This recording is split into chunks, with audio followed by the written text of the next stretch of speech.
કાર્યક્રમમાં સૌનું સ્વાગત છે અને હું છું કૌશિક મહેતા. તમારી ઉંમર 60 વર્ષથી વધુ હોય અને તમને વારે વારે કોઈ વાત ભૂલાઈ જતી હોય, તમે ભૂલકણા થઈ ગયા હો, તમારે વારે વારે પૂછવું પડતું હોય, તમે કોઈને આઈડેન્ટિફાઈ કરવામાં સમસ્યા અનુભવતા હોય તો સમજવું કે કોઈ ડોક્ટર એલાઇસ અલ્ઝાઇમર, એના ઉપરથી આ રોગનું નામ અલ્ઝાઇમર પડ્યું અને 1994 થી આ અલ્ઝાઇમર ડે ની ઉજવણી થઈ રહી છે.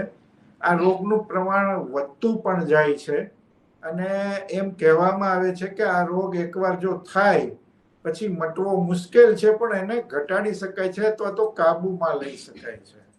આજે આપણે અલ્ઝાઇમર રોગ વિશે વાત કરવી છે અને રોગ વિશે વાત કરવા માટે આપણી સાથે જોડાયા છે રાજકોટના બહુ જાણીતા neuro psychiatrist doctor Paresh Shah. Doctor સાહેબ, આપનું ખૂબ ખૂબ સ્વાગત છે કરુણામાં. જી નમસ્તે. નમસ્કાર સાહેબ. પહેલા તો એ સમજાવો લોકોને, આ અલ્ઝાઇમર શબ્દ એટલો બધો અઘરો લાગે છે કે આ રોગ શું છે. સામાન્ય રીતે લોકો જાણતા હોય છે કે ભૂલવાની આદત, પણ આ અલ્ઝાઇમર રોગ શા માટે થાય છે અને એના લક્ષણો કેવા હોય છે? અલ્ઝાઇમર છે એ મોટી ઉંમરે થતો, પાછલી ઉંમરે થતો એક રોગ છે. જેમ તમે કીધું કે 60 વર્ષ પછી એ ધીરે ધીરે એમાં આગળ વધતો જાય છે. અંગ્રેજીમાં એને સ્ટેપ વાઇઝ મેમરી ડિટોરિએશન એવું કહે છે. એટલે કે ધીરે ધીરે યાદ શક્તિ છે એ આપણી ઘસાતી જાય. ધારો કે 60 વર્ષે હોય એના કરતા પછી 70 વર્ષે એ રોગમાં વધારે પ્રગતિ થાય. એમ જેમ જેમ ઉંમર વધતી જાય એમ યાદ શક્તિનું પ્રમાણ આપણને ઘટતું જાય. આ સિવાય બીજા સિમ્ટમ્સ એમાં જોઈએ તો માણસ ક્યારે એકલા એકલા બોલવા માંડે, જેને અમે BPSD કહીએ છીએ મેડિકલ ટર્મિનોલોજીમાં, કે એના બિહેવિયર ઉપર અને સાયકોલોજીકલ સિમ્ટમ્સ ઓફ ડિમેન્શિયા એવું નામ છે. એટલે આમ જોઈએ તો એમાં વર્તનની એક સમસ્યાઓ ઊભી થાય, યાદશક્તિ ઉપર ઊભી થાય, મૂડ સિમ્ટમ્સ પણ હોય અને આપણા ઇમોશન્સ એના સિમ્ટમ્સ પણ હોય. માણસ રસ્તો ભૂલી જાય, પછી એમલેસ વન્ડરિંગ આપણે જેને કહીએ કે કારણ વગર આમથી આમ આટા માર્યા કરે, ક્યારેક મંદિર જાય, લાઇબ્રેરી જાય અને ક્યારેક સાંજે ઘરને બદલે બીજી જગ્યાએ પહોંચી જાય અને રસ્તો ભૂલી જાય. ઘરમાં પણ શરૂઆતમાં એને જે યાદ રહેતી હોય સ્વિચ એ પણ ભૂલી જાય. ક્યારેક પંખાને બદલે એ ટ્યુબલાઇટની સ્વિચ કરે અને બાથરૂમને બદલે બીજા રૂમમાં નીકળી જાય. એટલે આવું બધું શરૂઆતના સ્ટેજમાં થાય. પછી વર્તનની સમસ્યાઓમાં આપણે ગણીએ તો એકને એક વાત વારંવાર પૂછ્યા કરે, એકને એક વસ્તુ ખાધા કરે, જમ્યું હોય તો પણ એને યાદ ન હોય, 10 મિનિટ પછી પાછો માગે કે ભાઈ મને ભૂખ લાગી છે, મેં તો કઈ ખાધું નથી સાંજનું. જો આ રોગ આગળ વધતો જાય તો દર્દીને સવાર છે કે સાંજ છે એનું પણ ઘણીવાર ભાન ન રહે અને મગજમાં વધારે ઘસારો હોય તો ક્યારેક એની ઝાડા ઉપર અને પેશાબ ઉપર પણ અસર થાય કે એનું પણ ભાન એને ના રહે, જેને અમે ડિસ્ટર્બન્સ ઓફ સ્પિન્ટર કંટ્રોલ, જે આપણે યુરિન અને સ્ટૂલ એના ઉપર પણ એનો કંટ્રોલ ધીરે ધીરે મગજના ઘસારાને કારણે થવા માંડે છે. એટલે આ રીતે જોઈએ તો એક થોડુંક અઘરો રોગ છે આ. પણ સાહેબ, આનું કારણ શું હોય છે? ખાલી એકમાત્ર ઉંમર છે કે બીજા કોઈ કારણો પણ હોઈ શકે છે? અત્યારે મેડિકલ સાયન્સ આના માટે ઘણી બધી રિસર્ચ કરી રહ્યું છે. એક્ઝેક્ટ કારણ હજી આપણે શોધી શક્યા છીએ એવું ન કહી શકીએ. એટલા જ માટે આપણે એક્ઝેક્ટ ટ્રીટમેન્ટ પણ હજી 100% જેને ક્યોર કહીએ એ લેવલે આપણે નથી પહોંચી શક્યા. પણ સૌથી પહેલું જે અત્યારે વધારે અગત્યનું ગણાય છે એ વારસાગત. જેના વારસામાં ફેમિલીમાં હોય એને આવવાની આમાં શક્યતાઓ થોડી વધારે રહે છે. ખાસ જાતના જનીન, આપણે જીનેટિક્સ જેને કહીએ, જનીન એ એના બાળકમાં કે ફેમિલીમાં ઉતરે અને એને કારણે અલ્ઝાઇમર થવાની શક્યતાઓ વધારે રહે. આ સિવાય સાથે જે શરાબ લેતા હોય, સ્મોકિંગ કરતા હોય અથવા નશાકારક દવાઓની ટેવ હોય, આ બધા લોકોમાં એનું પ્રમાણ વધારે જોવા મળે છે. પછી ડાયાબિટીસ છે એને કારણે પણ આ રોગ વધે. સ્થૂળતા અથવા તો ફિઝિકલ એક્સરસાઇઝ એટલે શારીરિક શ્રમ આપણે ઓછા કરતા હોય એવા લોકોમાં પણ આ બીમારી વધારે જોવા મળે છે. તો આ બધી વસ્તુઓમાં જેટલું આપણે ધ્યાન રાખીએ એટલું આ રોગ થોડોક મોડો આવે એવું કહી શકીએ આપણે. પણ એક સર્વે મુજબ ભારતમાં 60+ ઉંમરના જે લોકો છે એમાં લગભગ 7.5% જેવું અલ્ઝાઇમરના રોગનું પ્રમાણ છે. સાહેબ આ રાઈટ. પ્રમાણ વધી રહ્યું છે કે કઈ એનો ગ્રાફ કઈ રીતે આગળ વધી રહ્યો છે? પ્રમાણ અત્યારે વધી જ રહ્યું છે અને એમાં એક આપણને મોબાઈલ ફોન પણ એક રીઝન છે કે વધારે પડતું એમાં ઓવર છે. મોબાઈલ પણ એક જાતના એડિક્શન જ્યારે થાય છે, ગેમ્સનું એડિક્શન છોકરાઓમાં બહુ જ કોમન છે, ઘણા વડીલોમાં પણ આજકાલ મોબાઈલનું એ થાય. અને મોબાઈલ એ પ્રૂવ થયેલું છે કે લાંબા ગાળે એમાં થોડી ઘણી આપણી યાદશક્તિ ઉપર પણ અસર થાય છે. અને વ્યસનો પણ અત્યારે ડ્રગ્સ એટલા બધા વધતા જાય છે લેવાના, સ્ટ્રેસ વધતું જાય એમ. સ્ટ્રેસ બસ્ટર માટે ઘણા બધા કોલેજિયન છોકરાઓથી લઈને આ બધી વસ્તુઓ નું સેવન ચાલુ થઈ જાય છે. ઘણી બધી સ્કૂલોમાં પણ, ઇવન રાજકોટમાં પણ આજકાલ સ્કૂલોમાં આવું પકડાય છે. બહુ સાચી વાત. એટલે આ બધી વસ્તુઓ છે અલ્ઝાઇમરને વધારવા વાળી વસ્તુ છે. બીજું શારીરિક શ્રમ વયો ગયો છે.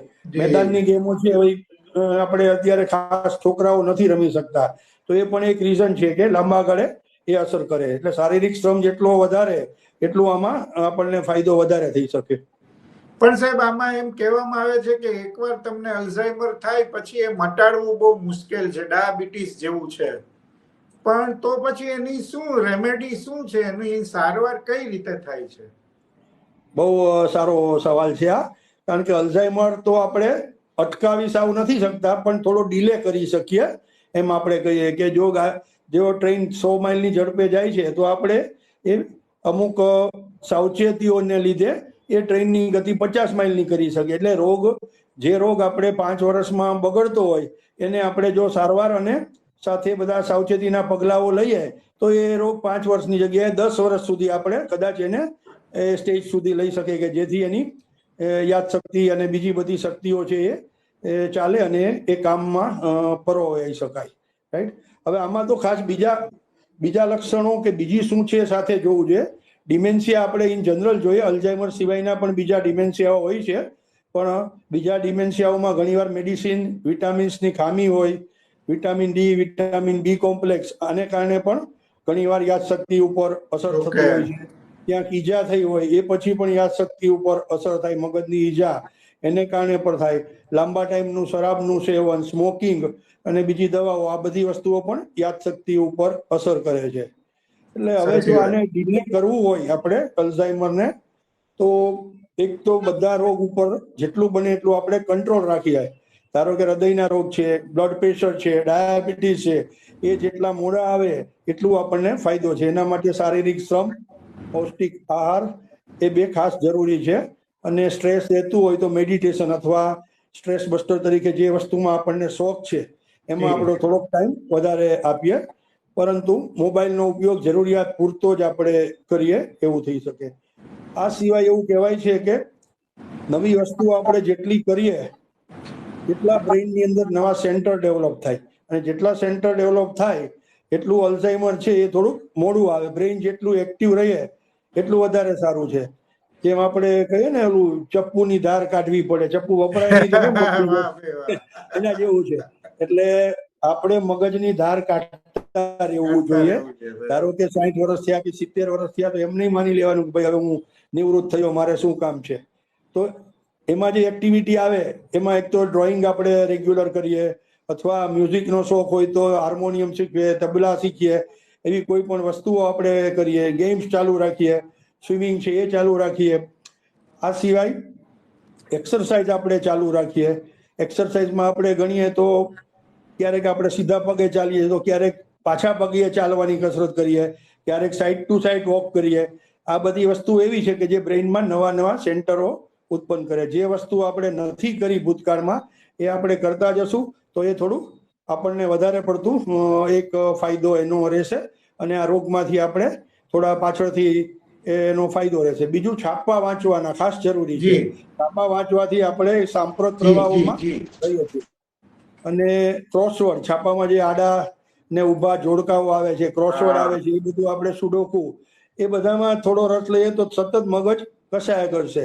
ખાસ મેથેમેટિક્સ છે, ચેસ છે, આ બધી ગેમ્સ અથવા મેથેમેટિક્સના દાખલાઓ પણ ગણો તો પણ એક તમારું મગજ છે એને સતત એ એક્ટિવ રાખશે.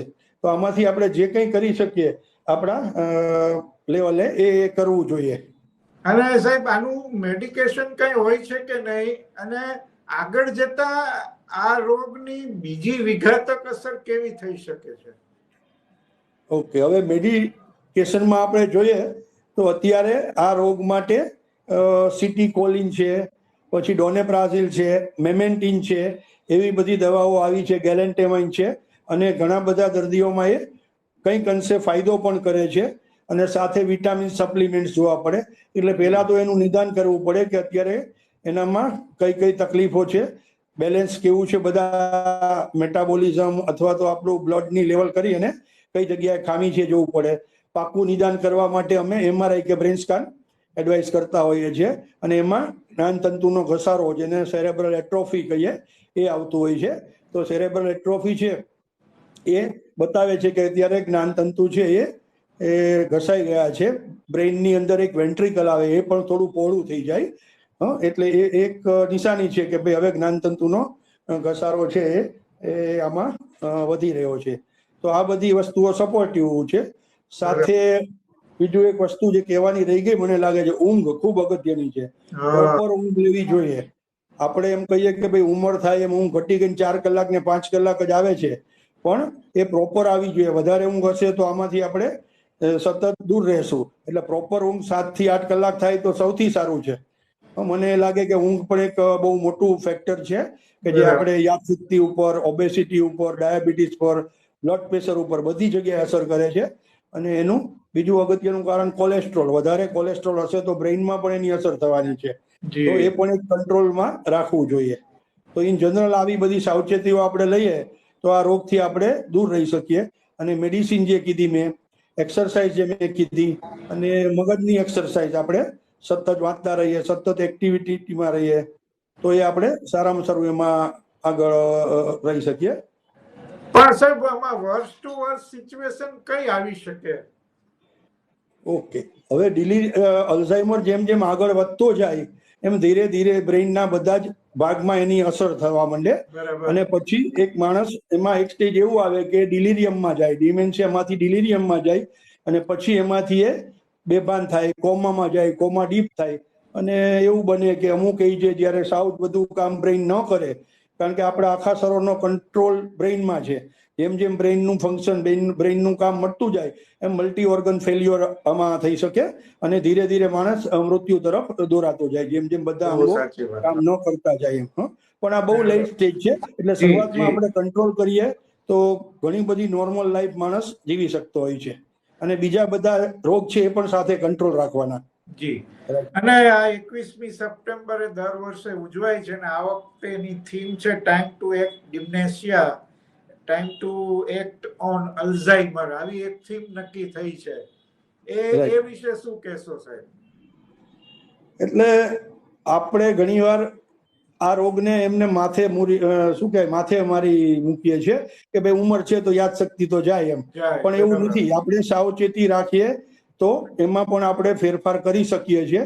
જેટલું જીનેટિક્સ છે એ બદલી ન શકાય એવું નથી, પણ આખું ચેપ્ટર એક આવે છે કે ચેન્જિંગ બિહેવિયર ઓફ જીન્સ. તો જીનેટિક્સ પણ તમે બદલી શકો છો, પણ એના માટેના અમુક પ્રયત્નો રેગ્યુલર થવા જોઈએ, જે આપણે બધા ડિસ્કસ કર્યા. તો અલ્ઝાઇમર માં પણ આપણે આ બધી વસ્તુઓનો ઉપયોગ કરીએ તો જીનની બિહેવિયર થોડી થોડી આપણે ચેન્જ કરી શકીએ, અને એક્ટિવિટી દ્વારા એમાં પણ ફેરફાર લાવી શકીએ. બહુ સરસ, બહુ સાચી વાત છે સાહેબ. કારણ કે આ એકવાર જો તમને થાય અને પછી જો એનું પ્રમાણ વધતું જાય તો તમારી જિંદગી જીવવાનું બહુ મુશ્કેલ બનતું હોય છે. પણ તમારી પાસે પ્રેસિડેન્ટમાં પણ આવું હતું ને, મને લાગે છે અમેરિકાના પ્રેસિડેન્ટમાં પણ આવી વાત આપેલા હતી, ભૂતકાળના પ્રેસિડેન્ટમાં. એટલે બહુ અઘરું છે પછી કન્ટ્રીને ચલાવવું. પણ સાહેબ, તમારો અનુભવ કેવો છે? તમારી પાસે આવા પેશન્ટ પણ બહુ આવતા હોય. લોકો એને, મને લાગે છે જ્યારે તમે બીમારીનું એક્સેપ્ટન્સ ન સ્વીકારો ત્યારે સમસ્યા વધી જતી હોય છે. તમારે ત્યાં દર્દીઓનો અનુભવ શું રહ્યો હોય? અમારા પાસે દર્દીઓ આવે છે, એનું મુખ્ય કારણ યાદશક્તિ નથી હોતું. એ લોકોએ તો સ્વીકારી લીધું હોય છે કે ભાઈ 70 વર્ષે બાપાને યાદશક્તિ ન જ હોય, એટલે એનું કારણ નથી. અમારા પાસે દર્દી ત્યારે આવે કે જ્યારે ફેમિલી મેમ્બર ડિસ્ટર્બ થવા માંડે, બાપા એકલા એકલા બોલવા માંડે, ક્યારેક સેક્સની વૃત્તિ આ બીમારીમાં વધી જાય, રાત્રે એ પોતે ન સૂવે ને બીજાને પણ ના સુવા દે, પછી ખાધું હોય ને અડધી કલાકમાં પાછું ખાવાનું માગે. એટલે જ્યારે સગાવાલાઓ હેરાન થવા માંડે ત્યારે અમારા પાસે આવે અને અમે એના માટે લો ડોઝમાં એન્ટીસાયકોટિક ડ્રગ્સ કહેવાય એ અમે આપીએ છીએ. ડોનેપ્રાઝિલ મેમેન્ટિન આપીએ છીએ અને જ્યાં વિટામિનની ખામી હોય ત્યાં તો અમને ખૂબ સારા રિઝલ્ટ મળે છે. એવા દર્દીઓમાં અમે એમ કહીએ કે 70-80% રાહત હોય છે. એટલે જો આપણે એનું કારણ જાણીએ તો એમાં ઘણું બધું આપણને મળે. એક આખું ચેપ્ટર અમારે આવે છે કે ટ્રીટેબલ કોઝ ઓફ ડિમેન્શિયા, એટલે મેમરી અને ડિમેન્શિયાના ટ્રીટ થાય એવા કોઝ શું શું છે કે જેની ટ્રીટમેન્ટ શક્ય છે. અલ્ઝાઇમર સિવાય પણ યાદશક્તિ જવાના બીજા કારણો પણ હોય છે, તો એમાં પણ આપણને ઘણા બધામાં ફાયદો મળી શકે. ખાલી ડિમેન્શિયા જ બધાને માની લેવું જરૂરી નથી, બીજા કારણો પણ યાદશક્તિ માટે હોઈ શકે. અને આવું જયારે ડિસ્ટર્બન્સ લોકોને થાય ત્યારે અમારા પાસે આવે અને અમે લો ડોઝમાં એન્ટીસાયકોટિક અંડર ઓબ્ઝર્વેશન ખૂબ આપવી પડે. ઉંમરલાયક માણસમાં એકદમ લો ડોઝ આપવો પડે અને ધીરે ધીરે ખૂબ સ્લોલી આગળ વધવું પડે અને એની આડઅસર પણ ધ્યાન રાખવી પડે આ ઉંમરે. બહુ સરસ તમે સાહેબ વાત કરી. બહુ, કારણ કે આ માથે મારવા જેવી બીમારી નથી. જેમ તમે કહ્યું એમ કે યાદશક્તિ તમારી ઓછી થાય તો એકવાર એનું પરીક્ષણ થઈ જવું જોઈએ કે આ શું કારણ છે, આ પાછળના કારણો એ ચકાસી લઈએ તો અલ્ઝાઇમરને રોકી શકાય છે, મોડું લઈ જઈ શકાય છે અને તમારી જિંદગી રૂટીન મુજબ તમે જીવી શકો છો. અને સૌથી મહત્વની વાત એ છે કે નિવૃત્ત થયા પછી પણ તમે થોડા પ્રવૃત્ત રહો તો આવા રોગોથી તમે દૂર રહી શકો છો. નિવૃત્તિમાં પ્રવૃત્તિ આપણો જૂનો સિદ્ધાંત છે આપણો, તો મને લાગે છે આપણા કલ્ચર પ્રમાણે, આપણી સંસ્કૃતિ પ્રમાણે. બરાબર બરાબર. બહુ સરસ. તમે તો પ્રવૃત્તિમાં છો કૌશિકભાઈ, નિવૃત્તિ પછી પણ તમે આ સારી પ્રવૃત્તિ કરો છો. જી જી જી જી જી. બહુ સરસ સાહેબ, મજા આવી આપની સાથે વાત કરીને અને આમાં આપણા વડીલોને ઘણું માર્ગદર્શન પણ મળ્યું હશે. તમારો ખૂબ ખૂબ આભાર. તમે અમારી સાથે જોડાયા અને અલ્ઝાઇમર વિશે ઘણી બધી વાતો કરી. Thank you sir. Thank you.